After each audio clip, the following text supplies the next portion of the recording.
All band members agreed this was one of their best musical achievements. Robert Plant said it was one of my favorites, it was so positive, lyrically. Page has answered the question, what is the greatest Zeppelin riff of all, by citing this song. Plant wrote the lyrics in 1973 while driving through the Sahara Desert on the way to the National Festival of Folklore in Morocco. Kashmir is in southern Asia, he was nowhere near it.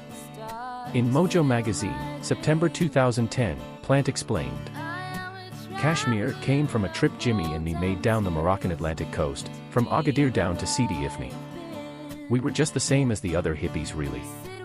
The original title was Driving to Kashmir. This runs 8:31. Radio stations had no problem playing it. Especially after Stairway to Heaven, which was almost as long, did so well.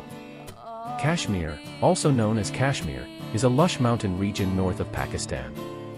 India and Pakistan have disputed control of the area for years. The fabric cashmere is made from the hair of goats from the region. The area is also famous for growing poppies, from which heroin is made. Plant thinks John Bonham's drumming is the key to this, it was what he didn't do that made it work. The signature guitar riff began as a tuning cycle Jimmy Page had been using for years. This is one of the few Zeppelin songs to use outside musicians. Session players were brought in for the string and horn sections. Jimmy Page said, Rolling Stone, 2012. I knew that this wasn't just something guitar-based. All of the guitar parts would be on there. But the orchestra needed to sit there, reflecting those other parts, doing what the guitars were but with the colors of a symphony. Speaking with Dan Rather in 2018, Robert Plant said, It was a great achievement to take such a monstrously dramatic musical piece and find a lyric that was ambiguous enough, and a delivery that was not overpumped. It was almost the antithesis of the music, this lyric and this vocal delivery that was just about enough to get in there. Led Zeppelin played this in every live show from its debut in 1975 to their last concert in 1980.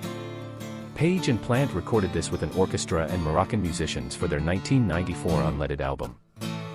Puff Daddy, he wasn't Diddy yet, sampled this in 1998 for a song called Come With Me.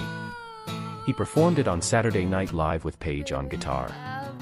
The remaining members of Led Zeppelin performed this at the Atlantic Records' 40th anniversary party in 1988 with Jason Bonham on drums.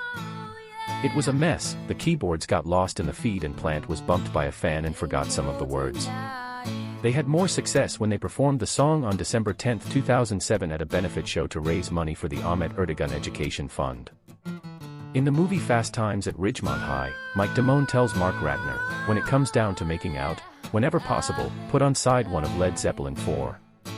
In the next scene, he is on the date with this song playing in the car.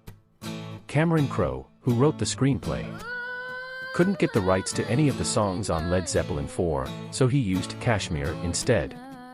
Crowe used Zeppelin's That's the Way on his 2001 movie Almost Famous. Plant said in an audio documentary that he loved this song not only because of its intensity, but also because it was so intense without being considered heavy metal, a label none of the band liked.